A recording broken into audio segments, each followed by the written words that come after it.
Hello friends, I welcome you all on my YouTube channel Rasayan Setu.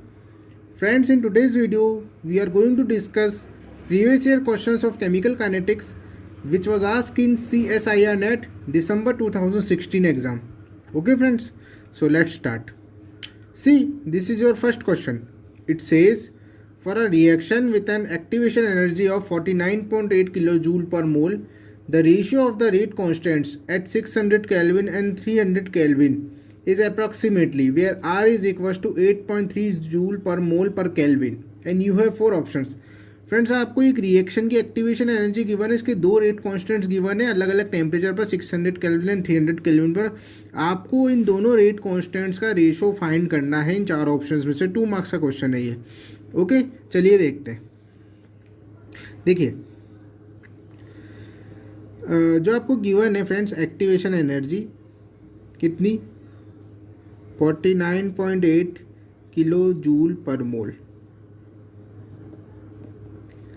And R की value given है आपको 8.3. ये आपको माननी है 8.3 जूल पर मोल पर केल्विन. नाउ देखिए फ्रेंड्स, एक ही रिएक्शन में आपके अगर दो रेट कॉन्स्टेंट्स गिवन होते हैं तो उनका जो फॉर्मूला होता है रेशियो फाइंड करने का क्या होता है, log K2 upon K1 is equals to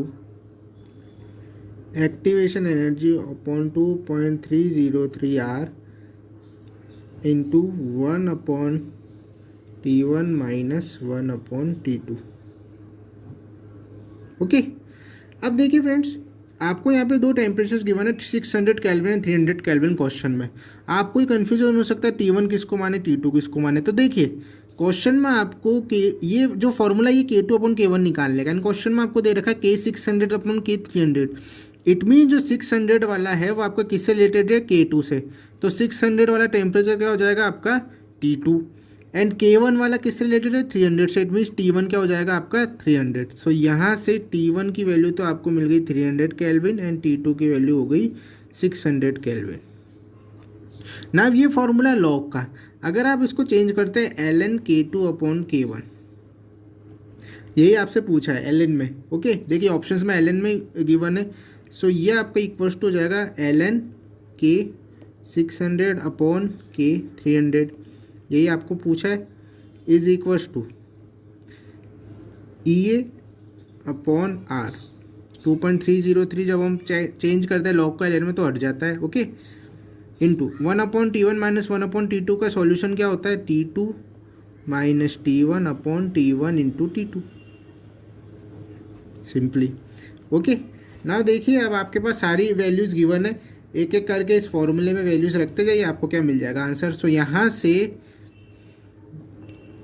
ln K 600 upon K 300 is equals to value of activation energy given है कितनी. अब देखिए, जो आपको यहाँ पर आपको दिख रहा है फ्रेंड्स, ये 49.8 किलो जूल पर मोल है ना, आर की वैल्यू जूल पर मोल में. सो इट मीन्स आपको क्या है, यूनिट्स इक्वल करनी होगी. सो ये जो किलो जूल पर मोल है इसको आप जूल पर मोल में चेंज करेंगे. सो 49.8 इंटू 10 की पावर 3 जूल पर मोल हो जाएगा ये, अपॉन 8.3 जूल पर मोल पर केल्विन है ही, इंटू T2 क्या है 600 माइनस T1 कितना है 300 केल्विन अपॉन 300 इंटू 600.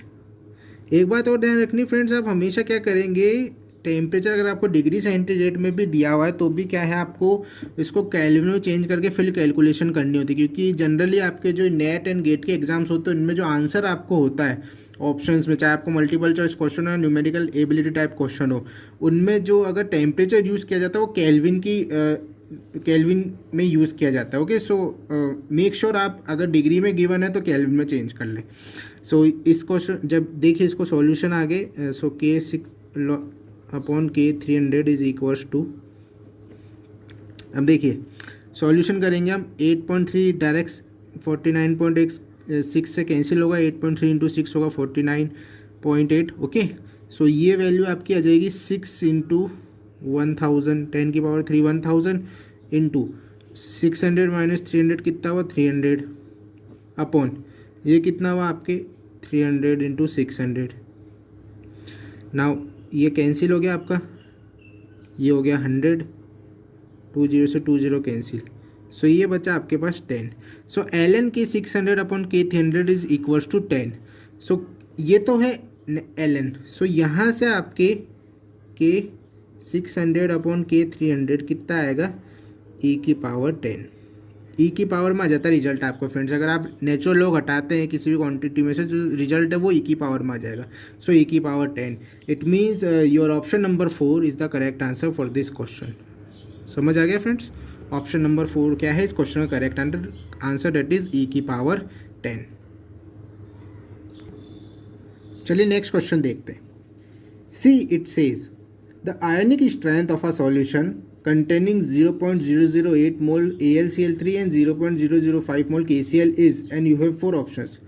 फ्रेंड्स आपको एक सॉल्यूशन गिवन है AlCl3 एंड KCl का, जिनकी मोलैरिटी आपको गिवन है, कंसंट्रेशन गिवन है, आपको इस सॉल्यूशन की आयनिक स्ट्रेंथ फाइंड करनी है इन 4 ऑप्शंस में से। 2 मार्क्स का क्वेश्चन है ये। चलिए देखते हैं। देखिए, अगर आपको फ्रेंड्स किसी भी सॉल्यूशन की टोटल आयनिक स्ट्रेंथ फाइंड करनी हो तो सिंपली आप क्या करते हैं, जो इंडिविजुअल सॉल्ट्स होते हैं आपके, उनकी सबकी आयनिक स्ट्रेंथ्स का क्या कर देते हैं, आप एडिशन कर देते हैं। जैसे I1 प्लस I2,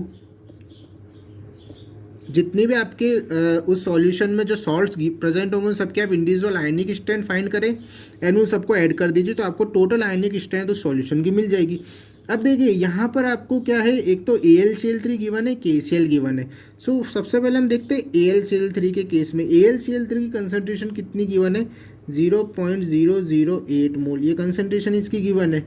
अब देखिए इसका डिसोसिएशन कैसे होता है सॉल्यूशन में, इसका डिसोसिएशन होता है एल्यूमिनियम +3 आयन में एंड 3 Cl- आयन में। सो देखिए इसकी जो M1 की वैल्यू आ गई वो कितनी आई, 0.008 ही रहेगी, क्योंकि 1 मोल ही बना है। लेकिन ये 3 मोल्स बनने, तो इसके M की वैल्यू कितनी आ जाएगी, 3 × 0.008, that is 0.024 mole. Okay, now देखिए इसका चार्ज की वैल्यू कितनी है, इस पर +3 है एंड इसके वैल्यू कितनी है, -1 है। ये आपको मिल गया। सो अब AlCl3 की आयनिक स्ट्रेंथ फाइंड कर लीजिए आप। समीशन ऑफ MiZi² होता है formula, so half into summation of MiZi² जब आप करेंगे M1Z1² that is 0.008 into +3² plus 0.024 into -1², ये आ जाएगा आपके पास। ये है आपकी I1 मान लीजिए आप, हाफ इंटू ये, इसको सॉल्व करें 3 का स्क्वायर 9 इंटू 0.008 इज 0.072 प्लस ये वैल्यू कितनी आ गई आपकी 0.024। सो ये आपकी वैल्यू आएगी 0.096/2 डेट इज 0.048। ये तो है आपकी I1 that is related with AlCl3। Now दूसरा जो सॉल्ट प्रेजेंट है सॉल्यूशन में क्या है, KCl। सो KCl का डिसोसिएशन क्या है, K+ में एंड Cl- में। अब देखिए इसकी कंसंट्रेशन कितनी गिवन है आपको, 0.005 मोल गिवन है, तो इसके M1 की वैल्यू कितनी, 1 मोल ही हो रहा, तो ये भी 0.005 आएगी एंड Cl भी 1 मोल हो रहा, तो ये भी 0.005 आएगी। इसके Z1 की वैल्यू कितनी आएगी, +1 है, इसके Z2 की वैल्यू कितनी है, -1 है। नाउ सिमिलरली जैसे आपने AlCl3 की निकाली है, इसकी भी आप आयनिक स्ट्रेंथ फाइंड कर लीजिए, डेट इज़ 1/2 इंटू ये आएगी आपकी 0.005 इंटू +1² प्लस 0.005 इंटू -1²। सो ये वैल्यू आ गई आपकी I2 1/2 into 0.005 plus 0.005 that is 0.010 divided by 2 equals to. Okay, so ये आपकी आ गई वैल्यू 0.005। सो आपको अब देखिए टोटल आयनिक स्ट्रेंथ बताया था, जितने भी सॉल्ट्स की आयनिक स्ट्रेंथ उनको आप ऐड कर दीजिए। सो टोटल आयनिक स्ट्रेंथ क्या आएगी आपकी इस सॉल्यूशन की, I1 + I2 equals to 0.048 plus 0.005 which is equals to 0.053 mole. Understood friends. तो देखिए ये आपका ऑप्शन नंबर 2 इस क्वेश्चन का आंसर। बहुत ही सिंपल क्वेश्चन था ये, 2 मार्क्स का था क्वेश्चन। ओके, चलिए नेक्स्ट क्वेश्चन देखते हैं। See, it says a reaction goes through the following elementary steps. A plus B converts to 2C. It is a slow step. A plus C converts into D, which is fast step. Rate constants are K1, K inverse and K2. Assuming the SSA can be applied, means steady state approximation can be applied to C. On doubling the concentration of A, the rate of production of D will increase by, assume K2 into A is very less than K inverse into C and you have 4 options. Friends आपको ये reaction के steps given है जहाँ पर ए और B मिलकर D बना रहे हैं, आपको सी पर ऐसे से अप्लाई करनी है. अगर इस कंडीशन में आप ए की कंसंट्रेशन डबल कर देते तो जो डी की रेट है मीन्स जो रेट ऑफ द रिएक्शन है उस पर क्या फ़र्क पड़ेगा, वो कितने फैक्टर से इंक्रीज होगी, ये आपको फाइंड करना है इन 4 ऑप्शंस में से. ओके, एक कंडीशन भी आपको गिवन है. सो 4 मार्क्स का क्वेश्चन है ये. चलिए देखते हैं. देखिए, अब देखिए फ्रेंड्स, आपको जो रिएक्शन गिवन है A plus B can convert into 2C. Okay, ये आपका वो स्टेप है, कौन सा, स्लो स्टेप, इंटरमीडिएट का फॉर्मेशन हो रहा है. And next step that is A plus C converts into D. ये कौन सा स्टेप है आपका, फास्ट स्टेप. आपको पता है फ्रेंड्स, जो रिएक्शन का स्लो स्टेप होता है वो क्या होता है, रेट डिटरमाइनिंग स्टेप. एंड किसी भी रिएक्शन का रेट लो उसके रेट डिटरमाइनिंग स्टेप से ही आता है. ओके, सो इट मीन्स अगर आप देखें यहाँ पर इस रिएक्शन की अगर rate of formation of D देखें, rate of formation of D, तो वो किससे आएगी, आपकी सेकेंड स्टेप से. तो यहाँ से ये जो होगा आपका K2 इंटू ए इंटू सी, ये तो है आपका रेट लो इस रिएक्शन के लिए, क्योंकि आपको फॉर्मेशन ऑफ डी गिवन है. ओके, प्रोडक्शन ऑफ डी की ये आपको फाइंड करनी है कि इसमें आप ए की कंसंट्रेशन डबल कर दे तो इसकी जो ये वैल्यू है कितने टाइम्स इंक्रीज होगी. ओके, ना अब देखिए यहाँ पर सी का इंटरमीडिएट है और आपको पता है कि इंटरमीडिएट की कंसंट्रेशन फाइंड करने के लिए स्टडी स्टेट अप्रॉक्सीमेशन अप्लाई होती है. So apply SSA on C. So DC upon DT. अब देखिए DC अपॉन DT कैसे आएगा. फर्स्ट स्टेप K1 वाले में इसका क्या हो रहा है, फॉर्मेशन हो रहा है, तो ये क्या हो जाएगा आपका 2K1 A into B. K inverse वाले में देखिए रिवर्स रिएक्शन में क्या हो रहा है, कंजम्पशन हो रहा है. So minus 2K inverse C square. And देखिए इसमें भी क्या हो रहा है, इसका कंजम्पशन हो रहा है, C ये वाले में भी D बन रहा है. सो ये हो जाएगा minus K2 A into C. Okay, ये आपके इक्वल होता है 0 के. ये आपने ऐसे से अप्लाई कर दिया सी पर. नाउ देखिए यहाँ से जब आप इसको सॉल्व करते 2K1 A into B is equals to 2K inverse C square plus K2 A into C. Okay, further solve करिए इसको 2K1. यहाँ पे देखिए आप कॉमन क्या ले सकते हैं, C स्क्वायर एंड C, तो C कॉमन ले सकते हैं आप. C कॉमन लेंगे तो ये आ जाएगी वैल्यू आपकी 2K inverse C plus K2 into A. Now देखिए ये वैल्यू यहाँ पे डिनोमिनेटर में आ जाएगी. सो यहाँ से आपको कंसंट्रेशन ऑफ C मिल गई, that is 2K1 A into B upon 2K inverse C plus K2 into A. So ये आपको पूरा मिल गया क्या, कंसंट्रेशन ऑफ C. अब देखिए इसके बाद क्या करते हैं, आपको क्वेश्चन देखिए दिख रहा है कॉर्नर में, कंडीशन गिवन है अज्यूम K2 इंटू ए, ये वाली term is very less than K inverse into C. अगर आप इसकी वैल्यू इससे कम मानते तो इसकी वैल्यू नियरली इक्वल्स टू 1 हो जाएगी। सो ये पूरी टर्म किसके इक्वल हो जाएगी, 2k इनवर्स इंटू सी के इक्वल ही रह जाएगी अगर आप ये जो क्वेश्चन में गिवन कंडीशन है वो माने। So according to given condition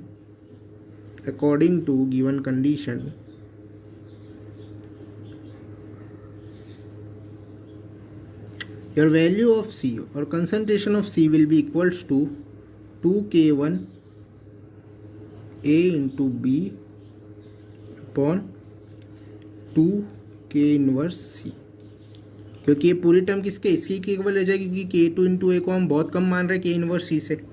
okay, इतना समझ आ गया फ्रेंड्स आपको। नाउ देखिए ये C यहाँ पे चला जाएगा तो मल्टीप्लाई होकर C स्क्वायर बन जाएगा। सो इधर से आपको क्या मिला, C square is equals to 2k1 A into B upon 2k inverse, ये मिल गया। ओके फ्रेंड्स, समझ आ गया फ्रेंड्स आपको। ओके, नाउ देखिए यहाँ से ये 2 से 2 कैंसिल। सो ये C स्क्वायर की वैल्यू कितनी बची, k1 upon k inverse A into B. अब देखिए ये तो है C square k1 upon k inverse A into B. जब C स्क्वायर की value k1 upon k inverse A into B है तो यहाँ से C की वैल्यू कितनी हो जाएगी, C की वैल्यू हो जाएगी आपकी k1 अपॉन k इनवर्स की पावर 1/2 A की पावर 1/2 एंड B की पावर 1/2। समझ आ गया ना फ्रेंड्स। ओके, C की वैल्यू ये। अब देखिए C की वैल्यू आपको मिल गई, आपको क्या फाइंड करना था, जो आपको प्रोडक्शन ऑफ D है यानी जो प्रोडक्ट है उसमें कितने फैक्टर से इंक्रीमेंट होगा। तो उसमें आप देखिए ये आपको दिख रही है रेट लो हमने लिखा था, तो इसमें यहाँ पर आप क्या करिए k2 इंटू ए, तो ऐसा कैसा रहेगा, आप यहाँ पे C की जगह जो वैल्यू आपने ये निकाली इसको प्लेस कर दीजिए, ये वैल्यू आई है। सो यहाँ से देखिए ये वैल्यू कितनी हो जाएगी,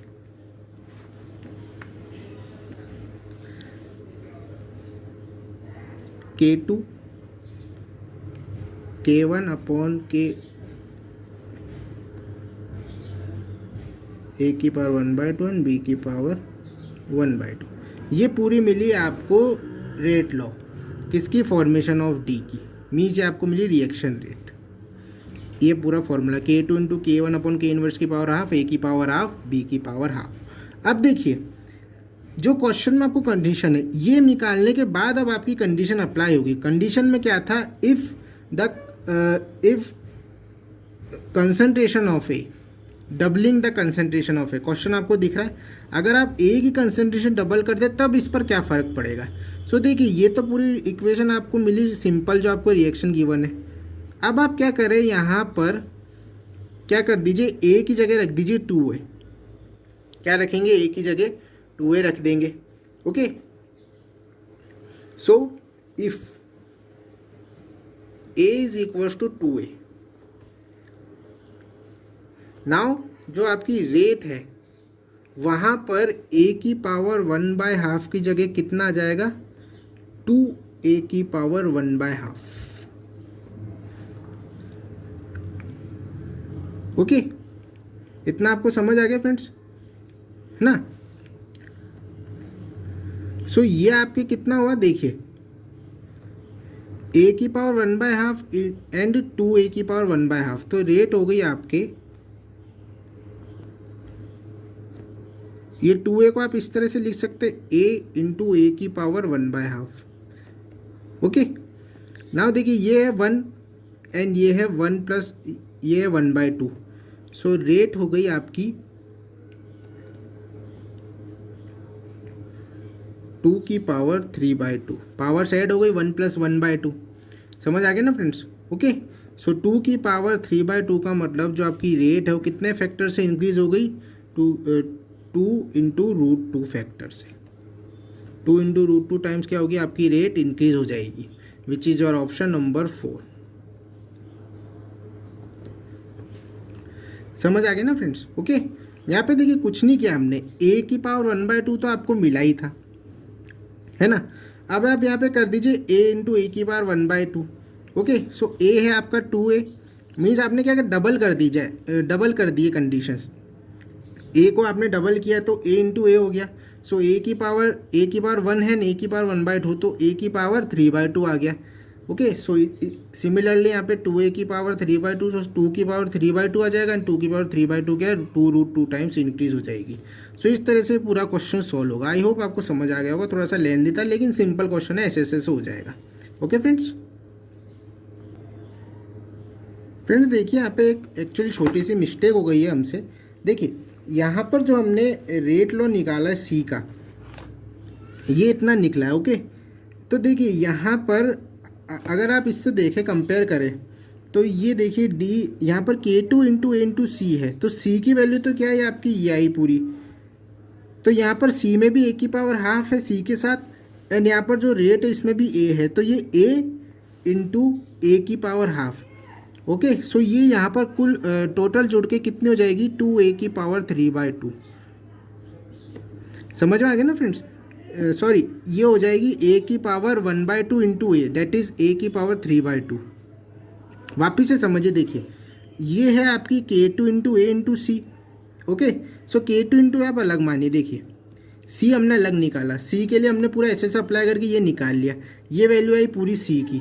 अब आप इस C की वैल्यू को जब इसमें प्लेस करेंगे, सो देखिए K2 इंटू ए तो रहेगा साथ में, सो K2 इंटू ए तो आएगा, उसके अलावा C की वैल्यू भी यहाँ पर आ गई।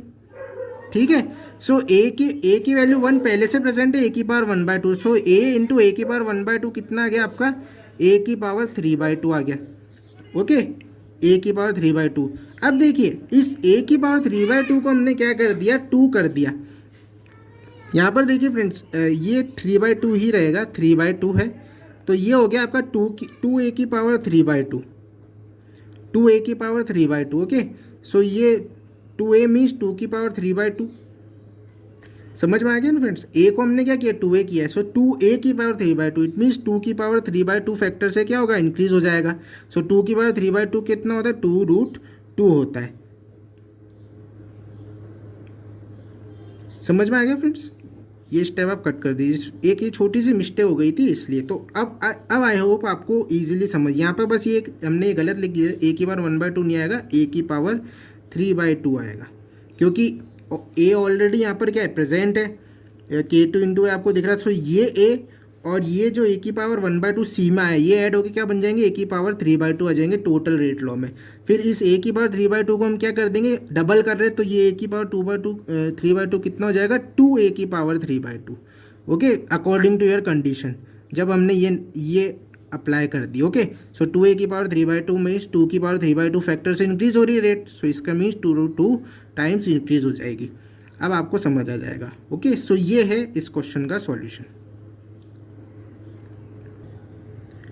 नाउ चलिए नेक्स्ट क्वेश्चन देखते हैं। See it says the rate of N acid catalyse reaction in aqueous solution follows the rate equation R is equals to K into X plus Y2 minus into H plus if K16 and K4 are rate constants for the reaction at ionic strength of 16 mole per liter and 4 mole per liter respectively, ln K4 upon K16 in terms of Debye-Huckel constant B is equals to 0.51 is, and you have 4 options.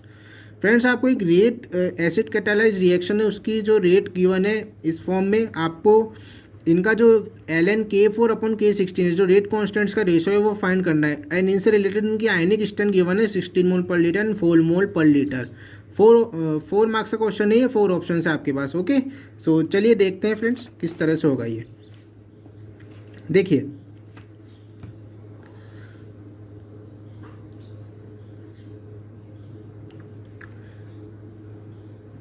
सबसे पहले जो हमको rate given है आपको question में ना दिख रहा है आपको, उसके अकॉर्डिंग इक्वेशन बना लेते हैं। हमारी रिएक्शन क्या है, x plus y2 minus plus h plus. ये सपोज आपके पास 3 आयन से जो रिएक्ट कर रहा है आपस में, x प्लस है, y2 माइनस है, h प्लस है। सो देखिए फर्स्ट स्टेप में क्या होगा, ये आयन सपोज एक इंटरमीडिएट बनाते हैं x y एंड h, ये इंटरमीडिएट का फॉर्मेशन, एंड इस इंटरमीडिएट से किसका फॉर्मेशन हो रहा है, आपके एक प्रोडक्ट का फॉर्मेशन हो रहा है। ओके, नाउ देखिए ये वाले स्टेप का रेट कांस्टेंट हम मानते के हैश एंड इसका मानते हम के। रेट कांस्टेंट हमने मान लिया इस तरह से। नाउ इस ओवरऑल रिएक्शन की जो रेट है वो किस तरह से दी जाती है? रेट दी जाती है आपकी K into K hash activity coefficient of X plus into activity coefficient of Y two minus into activity coefficient of H plus upon activity coefficient of intermediate X Y H. Okay friends, ये into यहाँ पर आएगा आपके active concentration of X plus into active concentration of Y two minus into active concentration of H plus. ये इसकी पूरी rate equation है, ठीक है। ये activity coefficients, active concentrations x plus respectively ions की। नाउ देखिए क्या होता है फ्रेंड्स, ये जो पूरी टर्म है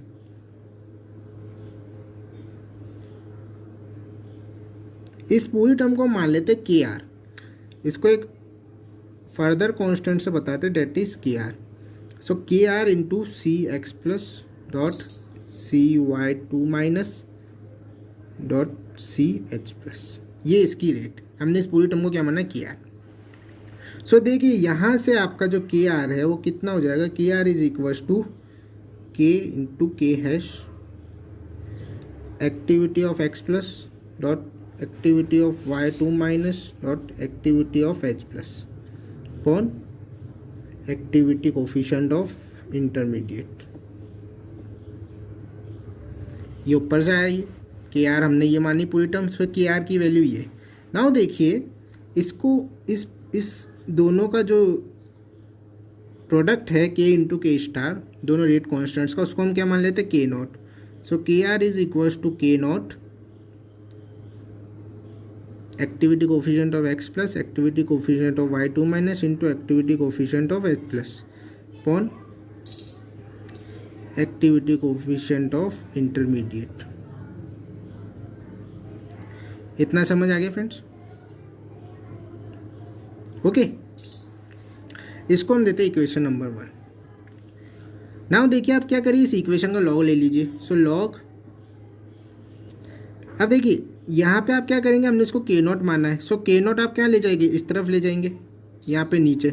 सो लॉग के आर अपॉन ये वैल्यू आपकी हो जाएगी, देखिए लॉग के आर अपॉन के नॉट। ओके, के आर अपॉन के नॉट नीचे जाकर हो जाएगा ये, एंड बचा के आपके पास लॉग ये पूरी टर्म।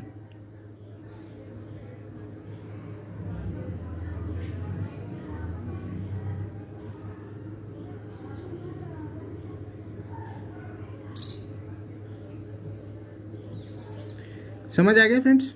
ओके, ये के नॉट नीचे चला गया ना, आपने क्या किया, इस पूरी इक्वेशन 1 का क्या कर लिया? लॉग ले लिया। अब देखिए ये हुई आपकी equation number 2।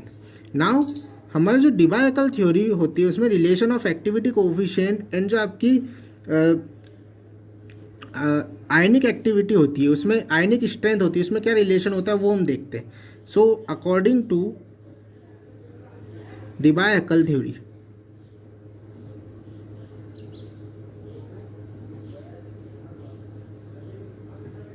relation between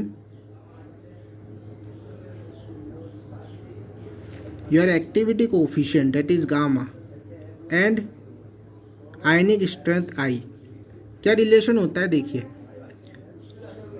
log gamma is equals to minus B into Z A Z B under root I. B क्या है आपका? Debye Huckel constant. ये क्या आपका जो चार्ज का मैग्नीट्यूड होगा वो, एंड आई क्या है आपकी आयनिक स्ट्रेंथ। ओके, ना देखिए इस फॉर्मूले से हम क्या फाइंड करेंगे फ्रेंड, जो ये आपको आयंस गिवन है ना, X plus Y minus H plus, इन सब का रिलेशन, इनके एक्टिविटी कोफिशिएंट का इनकी आयनिक स्ट्रेंथ से रिलेशन। सो देखिए अब इंडिविजुअल आयंस के लिए हम फाइंड करना शुरू करते हैं। यहाँ से लॉग गामा एक्स प्लस की बात करते हैं हम सबसे पहले। सो ये आ जाएगी आपकी माइनस बी इंटू, अब देखिए यहाँ पे क्या है, +1 है। सो ये भी ए और बी की वैल्यू क्या है, सेम है। सो ये क्या हो जाएगी आपकी +1 का square into √i। Okay friends, so ये हो गई आपकी equation number 3। Log gamma y2 minus की बात करते हैं, ये हो जाएगी आपकी -b इंटू, ये देखिए -2 का स्क्वायर हो जाएगा क्योंकि ये भी -2 है, ये भी -2, जो z है इंटू जेड भी कितना, -2 इंटू √i। ये कितना हो गया आपकी equation number 4। Log gamma h plus, ये कितनी वैल्यू हो जाएगी आपकी, -b इंटू ये +1 का स्क्वायर हो जाएगा इंटू √i। ये हो गई आपकी इक्वेशन नंबर 5। एंड इसी तरह जो आपका इंटरमीडिएट बना लॉग गामा XYH, इसके लिए वैल्यू हो जाएगी -b। अब देखिए इसमें आप तीनों की वैल्यूज़ रख देंगे। ZA कितना है, +1 इंटू ये कितनी है, -2 y2 माइनस प्लस ये कितना है, +1 का whole square into √i। Okay friends, ये इसका स्क्वायर नहीं आएगा फ्रेंड्स, ओनली ये आएगा। ये हो गई आपकी इक्वेशन नंबर 6। यहाँ पे स्क्वायर तो हमने इसलिए किया क्योंकि equal to Z and Z B, यहाँ पे Z A Z B Z C तीनों आयंस है। इनका मैग्नीट्यूड देखिए, एक्स प्लस का +1, y2 माइनस का -2 एंड एस प्लस का +1। सो देखिए फ्रेंड्स, जो आपकी ये वाली वैल्यू है, ये +1 -2 +1, सो +1 कितने हो गए, 2। सो +2 इंटू -2 कितना हो गया, 0। सो ये पूरी टर्म कितनी हो जाएगी, 0। अब देखिए आपको ये मिल गई सारी वैल्यूज़ इक्वेशन 3, 4, 5, 6। सो आप देखिए इक्वेशन 3, 4, 5, 6 की वैल्यू किस में रख दीजिए, इक्वेशन 2 में प्लेस कर दीजिए। यहाँ पर सबकी वैल्यूज़ गिवन है, लॉग है गामा एक्स प्लस की निकाल ली, y2 माइनस की निकाल ली, एच प्लस की निकाल ली एंड इंटरमीडिएट की निकाल ली। तो आप क्या ये जब वैल्यूज़ यहाँ पर रखेंगे तो आपको क्या मिल जाएगा, लॉग KR/K0। चलिए देखते हैं किस तरह से। सो देखिए यहाँ से आपके लॉग KR/K0। नाउ देखिए फ्रेंड्स, जब आप इस इक्वेशन को सॉल्व करते हैं तो मैं आपको डायरेक्ट करके बता देता हूँ। ये सारी वैल्यूज जब आप रख रहे हैं, इन चारों में देखिए कॉमन क्या दिख रहा है आपको, -b और √i इन चारों में कॉमन है। एंड जब आप नीचे इसकी वैल्यू रखेंगे 0i, तो ये ऊपर जाके क्या है, 0 कन्वर्ट हो जाएगा। ओके, एंड -b और √i क्या है, इन तीनों के साथ कॉमन आ जाएगा। सो देखिए मैं आपको डायरेक्ट यहाँ पे सॉल्व करके बता देता हूँ। यहाँ पर ये आएगा -b इंटू √i, आप क्या ले लीजिए, कॉमन ले लीजिए। फिर इसको यहाँ पे ले लीजिए +1 का square plus -2 square plus +1 square plus 0 का स्क्वायर। ये 0 कौन सी आई थी आपकी वैल्यू, इसके लिए ये वाली जो आपको दिख रही है लॉग गामा इंटरमीडिएट के लिए ये वैल्यू 0। सो आपने ये सारी टर्म के लिए ये कॉमन लिया है। सो इसको जब आप सॉल्व करेंगे, log KR/K0 is equal to -b into √i। ये आ गई आपकी 1 plus -2 square 4 plus 1। So this will be equal to -6b √i। ये आ गई आपकी equation number 7। So log KR/K0 is equal to -6b √i आपको मिला है। ओके फ्रेंड्स, नाउ देखिए अब आपको मेन यहाँ से क्वेश्चन हमारा स्टार्ट होता है। आपको क्या फाइंड करना है, log K2/K1 फाइंड करना है। जो आपको K4/K16 है एक्चुअली वो फाइंड करना है। उससे रिलेटेड आप क्या देखिए, एक बार ये वैल्यू पूरी होगी K4 यानी K1 के लिए, log KR/K0 1, दैट इज यहाँ पर I1 आ जाएगा। एक बार ये वैल्यू होगी K2 के लिए, यहाँ पर क्या आ जाएगा, I2 आ जाएगा। सो अब देखिए किस तरह से होगा ये। सबसे पहले हम देखते हैं log KR/K0 1 is equal to -6b √I1। Okay, इसी तरह से log KR/K0 2 is equal to -6b √I2। समझ आ गया फ्रेंड्स। ये क्या है आपका log K1 मान लीजिए आप, ये है log K2। सो यहाँ से log K2/K1 कितना हो गया, log K2/K1 -6b into √I2 minus under root I1 हो जाएगा ये, है ना। ये K2 देखिए ये है -6b under root I2 upon -6b under root I1। Okay, so log K2 upon K1 क्या हुआ, -6b into under root I2 minus I1 हो जाएगा, 6b कॉमन लेके, ये पूरी सॉल्यूशन। अब देखिए यहाँ से जो आपको फ्रेंड्स गिवन है K2 की वैल्यू कितनी है, K4 है, जिसके लिए I2 यानी I की वैल्यू कितनी है आपके पास 4 जो क्वेश्चन में है, एंड K1 आपको कितना गिवन है, K16 की फॉर्म में, जिसके लिए I1 आप मानेंगे कितना 16 आपको गिवन है। सो I2 4 गिवन है, I1 16 गिवन है, ये आपको क्वेश्चन में दिख रहा है, उससे रिलेटेड कर लीजिएगा।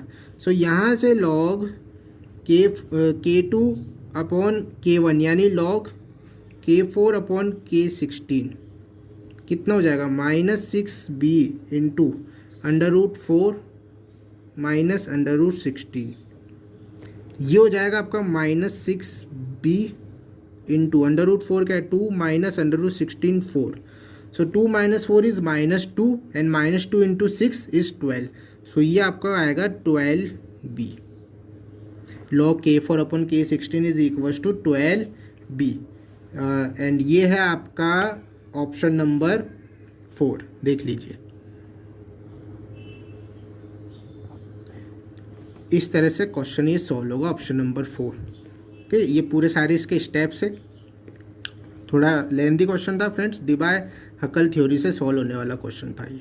Okay, so option number 4 that is log K4 upon K16 is equal to 12b, इसका आंसर। चलिए नेक्स्ट क्वेश्चन देखते हैं। See it says for two reactions x plus y converts into z and m plus n converts into p, numbers are 1 and second. According to collision theory, the ratio of squares of pre-exponential factors of reaction, that is 2 a2 and 1, a2 is for second and a1 for 1, of the same temperature a2 upon a1 square is, and आपको ये quantities given है सारी species का mass and diameter, इन चार option में से आपको find करना है। सो आपको फ्रेंड दो रिएक्शंस गिवन है, आपको इनके जो प्री एक्सपोनेंशियल फैक्टर्स है a2 एंड a1 का स्क्वायर, आपको क्या फाइंड करना है, इसकी वैल्यू फाइंड करनी है इन चार ऑप्शंस में से, जिनमें से आपको ये मास भी गिवन है, डायमीटर भी गिवन है, x y m n का। 4 मार्क्स का क्वेश्चन है ये। चलिए देखते हैं। देखिए रिएक्शंस लिख लेता हूँ, x plus Y converts into z, gaseous reaction है, reaction number first. m plus n converts into p, ये भी गैसियस रिएक्शन है, रिएक्शन नंबर 2, इसका एक्सपोनेंशियल फैक्टर 1, इसका pre exponential factor 2। Okay, temperature क्या है, सेम है दोनों रिएक्शंस के लिए, एंड आपको हर स्पीसीज़ का मास गिवन है ग्राम पर मोल में, डायमीटर गिवन है नैनोमीटर।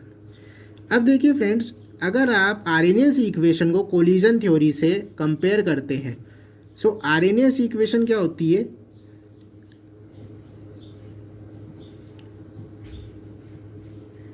ये होती है आपकी आर्हेनियस इक्वेशन, एंड जब आप कोलिजन थ्योरी में इक्वेशन निकालते तो ये होती है आपकी z इंटू ई की पावर माइनस ई अपॉन आर टी, ये होती है आपकी कोलिजन थ्योरी।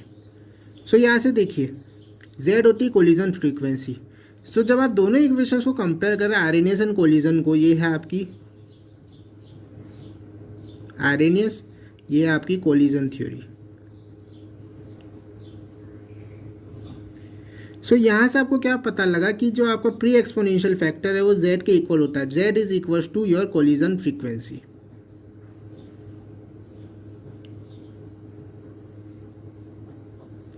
ओके, नाउ हम बात करते हैं अगर ये z की वैल्यू किस तरह से फाइंड होती है, n1 into n2 sigma 1 plus sigma 2 upon 2 का स्क्वायर 8 पाई आर टी अपॉन म्यू की पावर 1/2, ये होती है कोलिजन फ्रीक्वेंसी की इक्वेशन। यहाँ पे देखिए सिग्मा क्या है आपका diameter of that atom, mu क्या है रिड्यूस मास, एंड देखिए आपको क्वेश्चन में भी दोनों क्वांटिटीज गिवन है, तो हम ज़्यादा इसको डिस्कस ना करते हुए डायरेक्ट इसका रिलेशन देखते हैं। अगर आप z का रिलेशन निकालें, सो z किसके इक्वल हो गया, z आपके इक्वल आया सिग्मा 1 प्लस सिग्मा 2 अपॉन 2 का स्क्वायर इंटू 1/μ की पावर 1/2, 1/μ की पावर 1/2 है ना। अगर आप यहाँ से सिग्मा 1 प्लस सिग्मा 2 को माने सिग्मा, सो यहाँ से आप z की वैल्यू क्या फाइंड कर सकते हैं, z is equals to sigma by 2 square into 1/μ की पावर 1/2। ओके फ्रेंड्स, एंड ये आपके किसके इक्वल है, प्री एक्सपोनेंशियल फैक्टर के। इतना आपको समझ आ गया। सो देखिए अब आप क्या करते हैं, a1 फाइंड करते हैं। सबसे पहले फर्स्ट रिएक्शन के लिए आप प्री एक्सपोनेंशियल फैक्टर फाइंड करेंगे। फर्स्ट रिएक्शन क्या गिवन है, x plus y gives z। Okay, अब देखिए x plus y gives z। So x plus y के लिए सिग्मा क्या है, सिग्मा 1 प्लस सिग्मा 2। सो देखिए सिग्मा बाय 2 क्या आएगा आपका, ये आएगा 0.3 प्लस 0.5, 0.3 प्लस 0.5 अपॉन 2 का स्क्वायर इनटू। अब देखिए रिड्यूस मास कैसे निकालते हैं आप, जो दोनों मास है उनका मल्टीप्लिकेशन अपॉन एडिशन। सो देखिए यहाँ पे रिड्यूस मास जो आपको कॉर्नर में क्वेश्चन दिख रहा है, इसमें मास दे रखा है x का 5 एंड y का 20। सो रिड्यूस मास किस तरह से आएगा इसका, 1/5 इंटू 20 अपॉन 25 की होल पावर 1/2। इतना आपको आ गया। सो देखिए इसको सॉल्व कर लीजिए आप। a1 इज इक्वल्स टू 0.8/2 का स्क्वायर, ओके, इनटू 1 अपॉन, ये वैल्यू कितनी आई, 20 इंटू 5 100 अपॉन 25 4 की पावर 1/2। सो ये आपके आ जाएगा 0.4 का स्क्वायर इंटू 1/√4। ये 4 की पावर 1/4 कितना होगा, √4 हो जाएगा। ओके फ्रेंड्स, नाउ इसी तरह जब आप a2 फाइंड करेंगे, सो a2 आपके आएगा, देखिए वहाँ पर कॉर्नर में दिख रहा है 0.4 इंटू, ये भी 0.8/2 का स्क्वायर इंटू ये क्या आ जाएगा आपका 10 इंटू 10 100/20 डेट इज़ 5, 1/5। ये आ जाएगा आपका 1/5 की पावर 1/2। सो ये आ गया आपका 0.4 का स्क्वायर इंटू 1/√5। a मिल गया, a1 मिल गया आपको, a2 मिल गया z से ना। अब देखिए यहाँ पर आपको पता लग गया कि ये जो सिग्मा की वैल्यू निकली है तो क्या ये सेम है, 0.2 के स्क्वायर 0.4 का स्क्वायर। ये देखिए यहाँ से जब आप रिलेशन बनाते हैं आपको क्या फाइंड करना है, a2 अपॉन a1 का स्क्वायर फाइंड करना है। ओके, नाउ देखिए a2 अपॉन a1 का स्क्वायर कितना हो जाएगा आपका, ये हो जाएगा। अब देखिए ये तो आपका सेम आ गया। a2 में क्या है आपका 0.4 स्क्वायर इंटू 1 अपॉन √5। ओके, सो 0.4 स्क्वायर अपॉन √5 इंटू a1 कितना है आपका, a1 कितना है आपका 0.4 इंटू 1 अपॉन √4। तो यहाँ से ये आ जाएगा 0.4 का स्क्वायर इंटू √4। ओके, अब देखिए फ्रेंड्स यहाँ पर a2 अपॉन a1 की वैल्यूज रखी है, हमको क्या फाइंड करना है इनका स्क्वायर। सो ये हो जाएगा स्क्वायर, तो ये तो क्वांटिटीज आपस में कैंसिल ही हो रही है, समझ में आ गया। सो a2 अपॉन a1 का स्क्वायर कितना हुआ, √4 का स्क्वायर, ये हुआ आपका 4 अपॉन √5 का स्क्वायर डेट इज़ 5। वापस से देखिए आपने a1 a2 की वैल्यू निकाली, a1 की वैल्यू 0.4 स्क्वायर इंटू 1/√4। अगर आप इसका स्क्वायर करें तो 0.4 का पावर 4 इंटू 1/4 आएगा। इसी तरह a2 की आएगी 0.4 की पावर 4 इंटू 1/5। आप क्या करें, a2 अपॉन a1 रख दीजिए, a2 अपॉन a1, a2 की वैल्यू क्या है 0.4 अपॉन √5 थी, 0.4 इंटू 1/5, सो ये आ गई 0.4 अपॉन √5। इसी तरह से a1 की वैल्यू क्या है 0.4 अपॉन √4, तो 0.4 एंड √4 नीचे, तो ये क्या न्यूमिनेटर में चला जाए √4। अब इनका स्क्वायर कर दीजिए आप, तो ये 0.4 से 0.4 तो कैंसिल हो जाएगा वैसे भी। √5 का स्क्वायर कितना है 5, √4 का स्क्वायर 4, सो 4 अपॉन 5 इसकी वैल्यू आई। सो 4/5 क्या है आपका, ऑप्शन नंबर 1 दिख रहा है आपको। सो इस तरह से क्या है, ये आपको रिलेशन मिलता है किसमें, जो आपकी Arrhenius theory and collision theory उससे। तो ये क्वेश्चन आपका दोनों का कंबाइंड था, Arrhenius theory and collision theory पे। ये आपका पूरा इस क्वेश्चन का सॉल्यूशन है। आई होप आपको समझ आया होगा। ओके फ्रेंड्स, सो फ्रेंड्स ये थे आपके कुछ क्वेश्चन जो दिसंबर 2016 में आपसे पूछे गए थे। किसी भी तरह की डिफिकल्टी है तो कमेंट सेक्शन में आके जरूर पूछिए friends. So thank you friends, thank you for watching.